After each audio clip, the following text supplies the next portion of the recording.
네, 누가복음 36번째 시간입니다. 11장 37절부터 52절까지 있는 말씀 같이 살펴보도록 하겠습니다. 지난 시간하고 문단을 좀 비교해 보시면 이해가 좀 더 쉬우실 것 같은데요. 11장 14절부터 36절까지는 무리들에게 집중했죠. 예수님께서 기적과 이적을 베푸시고 난 다음에 무리들이 놀랬고 그 무리들이 예수님을 향해서 두 가지 불만을 제기했었죠. 하나는 바알세불, 즉 사탄을 힘입어서 이런 능력을 행하는 거 아닌가라는 이의 제기를 했었고요. 두 번째는 하늘로부터 오는 표적들을 제기했었습니다. 더 많은 이적을 보여달라라고 이제 시험하면서 문제 제기를 했었죠. 자, 그런데 11장 37절부터 52절까지는 바리새인들, 그리고 나중에 가면 이제 율법 교사들이 등장하는데, 즉 서기관이죠. 그러니까 37절부터 52절까지의 문단은 바리새인과 서기관에 집중하고 있습니다. 그래서 내용을 그렇게 볼 수 있는데, 문단이 무리들에게 집중하는 것에서부터 바리새인과 서기관으로 갑니다. 아마 누가의 이런 문단의 배치는 일반 백성들이 예수 그리스도를 받아들이지 못하고 계속 딴지를 거는 것은 사실 그들을 인도했어야 될 바리새인과 서기관들의 책임이 있다라는 메시지를 넌지시 던지는 거 아닌가 그런 생각을 해봅니다. 실제로 37절부터 52절 안에 예수님께서 그들을 향해서 하시는 말씀은 그들이 백성의 지도자로서의 역할을 다하지 못했다는 것을 문제 삼으시거든요. 그래서 평토장한 무덤 같다, 혹은 지식의 열쇠를 가져가 버렸다라는 비판을 하시는데, 그것은 그들이 백성을 제대로 인도하지 못했던 것에 대한 책임을 묻는다라고 볼 수 있을 것처럼 보입니다.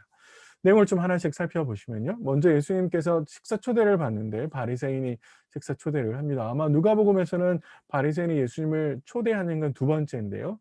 이 앞에서는 바리새인 시몬이 예수님을 초대했던 장면이 있었죠.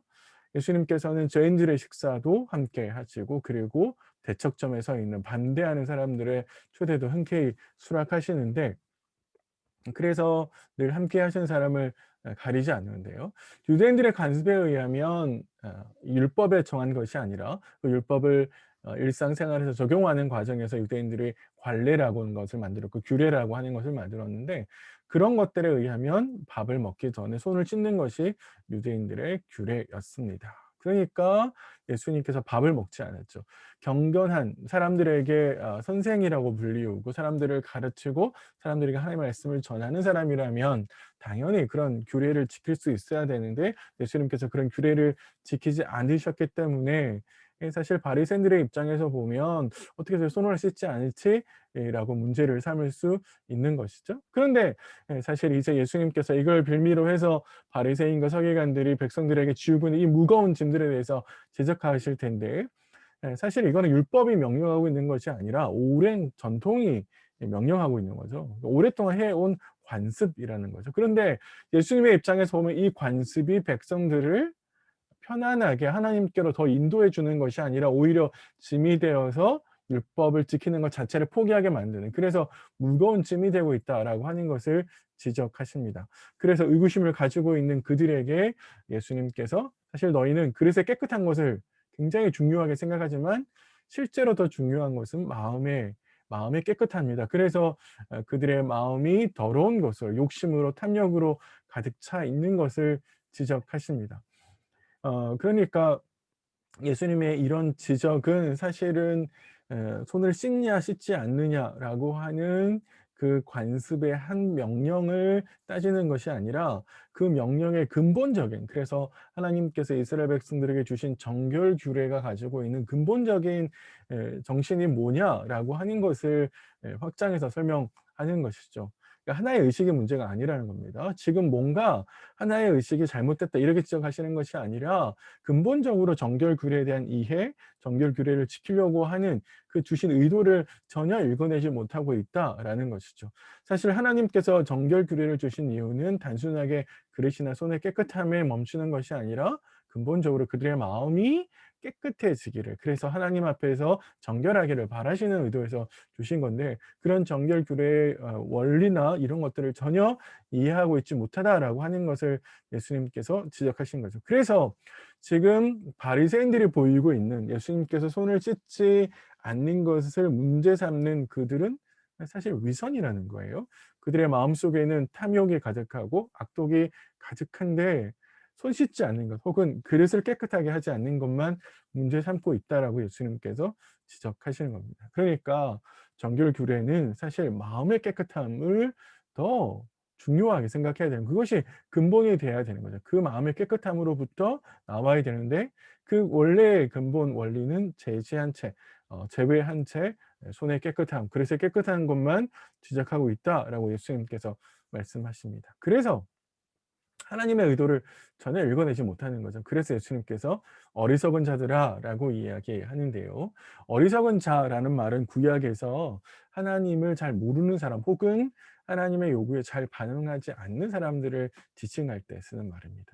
그러니까 예수님께서 바리새인들을 향해서 "어리석다"라고 이야기하는 것은 사실 그들의 입장에서 보면 굉장히 기분 나쁠 수 있죠. 사회적으로 지위가 있고 사람들의 존중을 받고 백성들로 하여금 말씀을 나름 가르치는 사람들인데 그들에게 예수님께서 어리석다라고 말씀하시니까 다른 자존심이 상할 수 있는데 근데 실제로 그들이 하나님의 의도를 전혀 정결 규례와 관련된 의도를 전혀 읽어내지 못하고 있기 때문에 예수님께서 그들에게 어리석다라고 이야기하는 거죠. 그러면서 하나님의 의도는 뭐냐면 "외면을 만드신 이가 내면도 만들지 않았냐?"라고 이야기하십니다. 그러니까 정결 규례가 바깥에 있는 그릇이나 혹은 손을 깨끗하게 씻는 것에 정결 규례가 있다면 반대로 내면도 똑같이 정결 규례를 따라야 되는 것이죠. 어떤 학자가 이렇게 이야기를 합니다. "잔들이 정결 규례를 따라야 한다면 마음은 더욱더 정결 규례를 따라야 하는 것이다." 마음이 훨씬 중요하죠. 그러니까 당연히 정결 규례를 따라야 되는데 지금의 바리새인들은 겉에 있는 것만 정결 규례를 따르려고 하고 안에 있는 것은 당연히 더러움에도 불구하고 내버려 둔다는 거예요. 하나님께서 요구하시는 거는 외형은 정결 규례를 따르고 내면은 안 따르고 이러지 않다라고 하는 겁니다. 그래서 삶을 외부와 내부로 구분할 수 없고 외형과 본질로 구분하는 것은 옳지 않다는 거죠. 그래서 바깥에 있는 거는 깨끗한데 안에 있는 건 더러운 것. 이런 모습으로 내버려 두는 것은 위선이다라고 하는 것이고 결국에 겉과 속 모든 것을 지으신 하나님의 의도를 따라가지 못하는 것이고 나아가서 하나님을 모욕하는 것이다. 이렇게 예수님께서 지적하시는 겁니다. 그래서 예수님은 "그 안에 있는 것으로 구제하라."라고 이야기하시는데요. 요 말씀이 이어지면서 쪼끔 어렵습니다. 학자들은 이렇게 읽어냅니다. 구제라고 하는 것은 그 사람의 마음의 상태, 마음이 얼마나 정결한지를 보여주는 것의 척도인데 그 구제를 할 때 그 안에 있는 것, 아마도 내면 혹은 성품을 통해서 해라. 그러면 깨끗해질 거다. 이렇게 이야기하시거든요. 이 말씀은 지금 바리새인들 문맥에서 보면 바리새인들의 마음이 악독과 탐욕으로 가득 차 있다라고 지적하셨고 그리고 구제로 이야기하시는 걸 통해서 깨끗해질 거다라고 이야기하시니까 연결 지점은 바로 "너희의 마음을 잘 살펴보라. 너의 마음이 깨끗해지도록 노력해야 되고 애써야 된다. 거기서부터 정결이 시작되어야 된다." 아마도 예수님께서 이렇게 이야기하시는 것처럼 보입니다. 그래서 "마음을 잘 다듬어야 된다."라고 이제 이야기하시는 것이죠. 그래서 예수님은 그렇게 겉과 속이 다른 사람들에게 화를 선언하십니다. 크게 이제 세 가지 화를 선언하시는데 그 첫 번째는 "농산물의 11조는 열심히 챙기면서도 정의와 공의를 챙기지 않는 너희들에게 화가 있을 거다." 이렇게 이야기하십니다.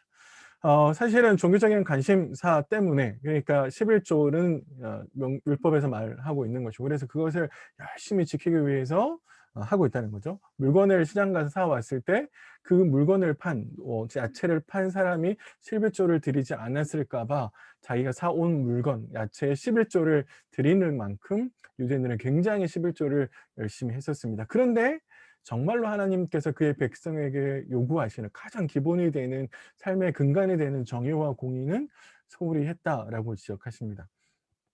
정말로 어 야채나 이런 채소의 11조도 드리는 것이 필요 없다 이게 아니라 그것도 물론 할 수 있는데 정말로 기본적으로 하나님께서 요구하시는 것은 정의와 공의죠.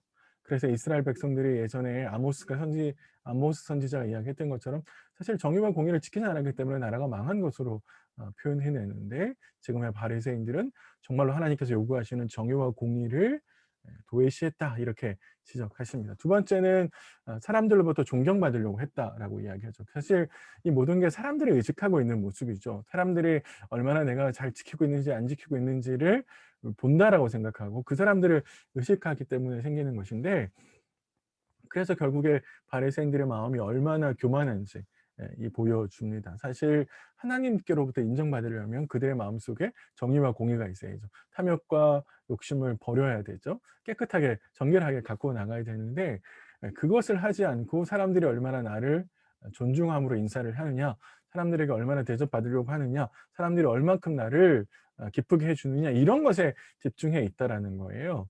그래서 예수님께서 화를 선언하시고요. 세 번째는 "평토장한 무덤 같다."라고 예수님께서 지적하십니다. "너희는 평토장한 무덤 같아서 그 위를 밟는 사람이 알지 못한다." 이렇게 이야기하시는데요.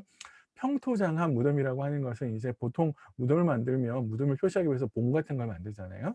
근데 그런 거 없이 이제 평평하게 만들어서 그게 무덤인지 아닌지를 확인할 길이 없는 거예요. 그래서 그 안에 시신이 있음에도 불구하고 사람들이 지나가다가 잘 몰라서 시신에 손을 댈 수 있죠. 시신은 가장 부정한 상태에 있는 것이기 때문에 사실 그 시신에 손을 대면 부정이 오염되는 겁니다. 자, 이게 예수님께서 말씀하시는 것은 결국에 너희의 그 가르침이 너희가 백성들을 인도하는 것이 사람들로 하여금 오염시킨다, 부정으로 오염시킨다라는 것이고, 그건 결국 악한 영향력이 백성들에게 미치고 있다라고 이야기하시는 것처럼 보입니다. 그런데 무덤은 결국에 죽은 사람이 가는 것이기 때문에 예수님의 이 말씀은 결국 너희가 백성들을 죽음으로 인도하고 있다라는 것으로 읽을 수 있습니다. 백성들을 하나님께 더 가까이 갈 수 있도록 도와주어야 마땅한 사람인데, 그게 바로 바리새인들의 역할이어야 하는데, 그들은 백성들을 하나님께로 인도해 가는 것은 오히려 하나님께로 더 멀어지게 만들고 있다라고 예수님께서 지적하십니다. 사실 이런 예수님의 책망을 듣고 있으면 굉장히 기분 나쁠 수 있죠. 아까 말씀드렸던 것처럼 사회적인 지위와 역할이 있고 백성들로부터 나름 존중받는 지도자들인데, 예수님께서 너무 완전히 깨기시기 때문에 굉장히 마음이 어려워졌을 가능성이 있습니다. 그때 한 율법 교사가 일어나서 "예수님 이렇게 이야기하시는 것은 사실 저희들까지도 모욕하는 겁니다." 이렇게 이야기하는 겁니다. 서기관, 율법 교사들이 모욕감을 느꼈던 이유는 뭐냐면 바로 그 바리새인들에게 말씀을 연구해서 공유시켜 주는 사람들이 서기관이었습니다. 우리는 흔히 서기관을 그냥 필사를 하는 사람이라고만 생각할 수 있는데 그렇지 않습니다. 서기관들은 구약의 말씀을 열심히 연구했을 뿐만 아니라 구약 외에 다르게 내려오는 전승을 연구하고, 그런 전승들을 시대에 맞춰서 어떻게 적용시킬지를 연구하는 사람들이었습니다. 그러니까 나름 엘리트 집단인 거죠. 그래서 예수님의 그런 모욕감을 들었을 때 굉장히 기분 나쁘고, 그래서 항변을 한 것이죠. 그런데 이런 율법 교사의 항변은 결국에 예수님께서 말씀하시는 것을 듣지 않겠다라고 하시는, 그래서 책망을 부정하는 것이다라고 볼 수 있고요. 그리고 돌이키지 않겠다라고 하는 것을 의미하는 것으로 볼 수 있습니다. 그런 율법 교사들을 향해서 예수님께서 다시 화를 선언하시는데요. 첫 번째 선언은 바로 이렇습니다. "지기 어려운 짐을 사람에게 지우고 너희는 손가락 하나 깜짝하지 않는다, 움직이지 않는다."라고 이야기합니다. 지기 어려운 짐, 여기서 말하는 짐이라고 하는 것은 이제 배에다가 짐을 실을 때 쓰는 용어입니다. 배에다가 물건을 날 때 그 짐을 이야기하는 것인데요. 사실 여기에서는 율법에다가 그 율법의 세부 규정을 만들었는데, 바로 그 세부 규정이 너무 크고 방대하고 무겁다라고 예수님께서 지적하시는 것이죠. 그래서 율법에 덧붙여진 무거운 규정들을 비유적으로 바로 짐이라고 표현하시는 겁니다. 그래서 이 말씀은 지기 어려운 짐을 쥐어 놓고 너희는 손가락 하나 하지 않는다, 움직이지 않는다라는 말씀은 아마도 첫 번째는 백성들을 도와주지 않는다라는 것을 지적하시는 것처럼 보입니다. 백성들의 입장에서 보면 사실 그들이 만들어 놓은 규정을 지키기가 굉장히 어렵죠. 그러면 바리새인들은 그 어려운 것들을 지킬 수 있도록 도와주고 본을 보여주고 어떻게 지켜야 되는지를 인도해 가면서 도와주어야 하는데, 전혀 그렇게 하지 않았다라는 것이죠. 아마 예수님의 이 지적은 이런 이야기로 읽을 수 있을 것 같고요. 또 다른 게 어떻게 읽을 수 있냐면, 사실은 서기관들은 율법을 해석하는 사람들뿐만 아니라 법을 해석하는 사람들이거든요. 그래서 그들은 법에 굉장히 박식했습니다. 그럼 그들의 입장에서 보면 사실 그들이 만들어 놓은 법을 어떻게 빠져나갈 수 있을지를 이해할 수 있죠. 흔히 법을 만드시는 분들이 훨씬 더 법에 그 틈새가 있다라고 하는 것을 잘 아시잖아요. 그런 점에서 서기관들은 자신들이 만들어 놓은 법에 쉽게 어떻게 빠져나갈지를 잘 이해했는데, 백성들은 그걸 모르기 때문에 사실은 서기관들은 하지 않고 백성들만 힘들고 어려운 짐을 감당해 놓았다, 이런 식의 지적으로 읽을 수 있습니다. 아마 이 두 가지 모두가 다 포함될 것처럼 보이는데요. 그러니까 백성들에게는 굉장히 무거운 짐을 지우면서도 그들을 인도하거나 그들이 말씀을 지킬 수 있도록 전혀 도와주지 않는 그런 것들을 바로 예수님께서 지적하셨다라고 이야기하고요. 두 번째는 그들이 선지자들의 무덤을 만들고 있다라고 예수님께서 지적하시는데, 지금의 바리새인과 서기관들의 조상들은 하나님께서 보내신 선지자들을 거부하고 그들을 죽였는데, 바로 그들의 후예인 지금의 이 세대는 선지자들의 무덤을 만들고 있다, 이렇게 지적하십니다. 이건 선지자들이 했던 행위들, 그러니까 과거의 조상들이 했던 행위들을 이 세대가 똑같이 하고 있다라고 하는 것을 말씀하시는 거고요. 또 하나는 조상들이 했던 그 일을 마무리하고 있다라고 지적하고 있습니다. 그러니까 조상들은 선지자를 거부했고, 선지자들이 내다본 예수님을 지금의 이 세대가 거부하고 있어서 결국에 그런 거부의 일을 마무리하고 있다라는 것으로 말씀을 하시는 것처럼 보입니다. 한 가지 이제 거기 49절에 하나님의 지혜가 일렀으되 이렇게 이야기하고 있는데요.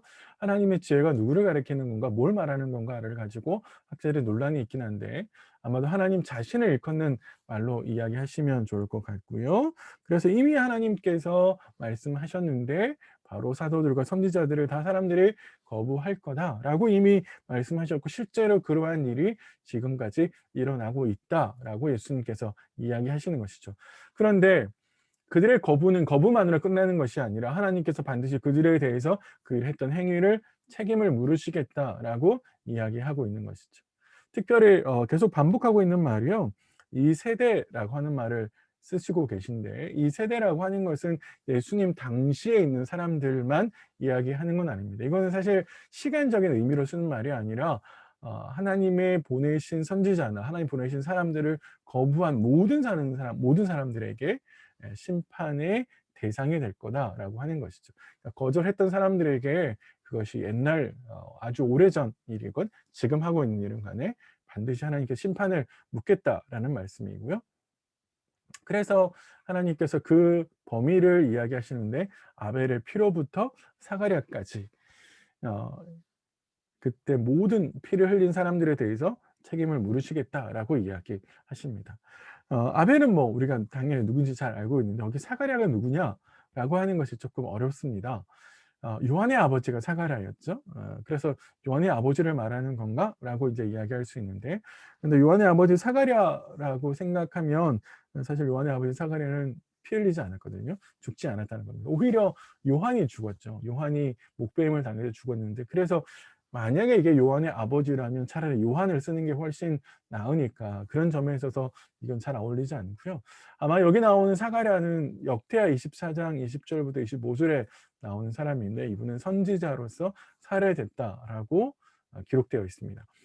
그리고 역대하는 우리 성경에는 그렇지 않지만 히브리 성경에는 구약 성경의 맨 마지막에 위치해 있거든요. 그런 점에 있어서 창세기에 시작했는 아벨의 언급, 그리고 맨 마지막 책에 기록되어 있는 사가랴, 이렇게 짝을 맞추어서 사가랴라고 그분이라고 이야기하는 건 아닌가, 학자들은 이렇게 추론을 하는데요.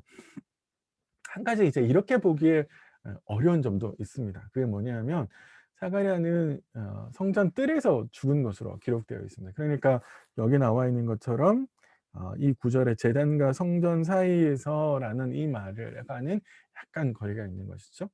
그래도 가장 근접하게 볼 수 있는 사람은 역대하 24장에 등장하고 있는 사가랴다라고 이제 보시면 될 것 같습니다. 마지막으로요. 예수님께서 또 한 번 지적하시는데 "너희가 지식의 열쇠를 가져갔다."라는 건데, 지식의 열쇠를 가져갔다는 말은 하나님께 나아가는 방법을 의미합니다. 그러니까 지식의 열쇠를 가져갔다라는 말은 백성들로 하여금 하나님께 나아갈 수 있도록 전혀 도와주지 못하고 있다라고 이야기하는 거죠. 우리 아까 율법 교사들이 평토장한 무덤 같다라고 말씀드렸잖아요. 그래서 백성들에게 악한 영향력을 미친다. 그리고 백성들로 하여금 죽음에 이르게 한다. 이렇게 말씀을 드렸는데, 똑같이 여기 서기관들도 하나님께 나아가는 것을 막는 사람으로 등장을 하고 있습니다. 실제로 서기관들이 해야 될 역할과 그리고 지금 그들이 하고 있는 모습 사이에 이렇게 큰 괴리감이 있다라고 하는 것을 예수님께서 지적하시는 것이죠. 아무도 서기관을 통해서는 하나님께 나아갈 수 없게 된, 사실 그래서 오히려 하나님께로 나아가는 길을 막아버린 그들의 잘못에 대해서 예수님께서 이렇게 지적하신 것이라고 볼 수 있습니다. 예수님의 화해 선언을 이렇게 듣고 난 바리새인과 서기관은 굉장히 화가 나서 예수님 말씀의 트집을 잡으려고 하고요. 어떻게든 그 말 꼬투리를 잡아서 예수님을 넘어뜨리려고 노력하는 모습들이 이렇게 묘사되고 있습니다. 따져 물었다, 책 잡고자 하여 노리고 있었다. 요 말들이 다 예수님의 말씀에 대해서 그들이 보여주는 반응인 건데요. 하나님께서 원하시는 것은 예수님을 통해서 하신 말씀에 겸손히 순종하고 받아들이는 것을 원하는데, 사실 바리새인과 서기관들은 예수님께서 이렇게 지적하고 있으심에도 불구하고 전혀 그러지 못한 모습을 보이고 있다라는 것을 보여줍니다. 아마 이 말씀을 통해서 한 두 가지 정도 생각해 보시면 좋겠는데, 첫 번째는 우리의 내면입니다. 예배 시간에 혹은 기도를 하는, 말씀을 보는 그 시간에 내가 가지고 있는 내 내면의 상태, 매일 거룩하게 예배드리는 척하고 있는, 그러나 실제로 마음은 그렇지 않은, 그래서 내 마음이 얼마나 하나님 앞에서 깨끗한가 사람들은 모르죠. 사람들은 알 수 없지만 하나님은 우리 마음을 보시잖아요. 그리고 누가복음 안에서는 예수님께서 계속해서 사람들의 마음을 읽어내시고 계시잖아요. 그런 점에 있어서 내 마음의 상태를 좀 잘 점검해 보시면 좋겠고, 그 마음을 더 깨끗한 모습으로 더 사랑이 넘치는, 정의와 공의가 넘치는 그런 모습으로 가꾸어 갔으면 좋겠다, 그런 생각이 좀 들고요. 두 번째는 어 내게 주어진 하나님의 역할들을 잘 감당하고 있는지 한번 잘 생각해 보시고, 특별히 바리새인과 서기관이 굉장히 중요한 역할을 맡았음에도 불구하고 오히려 그들이 잘못된 지식, 잘못된 욕심 때문에 백성들에게 잘못된 길로 가게 만드는 결과를 초래하지 않습니까? 그런 점에 있어서 나의 역할들을 잘 감당하고 있는지, 혹은 그 역할들을 잘 감당하지 못해서 이렇게 지적을 받을 때 내가 그런 지적들을 어떻게 겸손하게 잘 받아주고 있는지, 또 특별히 말씀을 묵상해 가면서 말씀이 지적하는 내용들을 잘 수용하고 있는지 고민해 보시는 그런 하루가 되셨으면 좋을 것 같습니다. 다음 시간에 뵙겠습니다.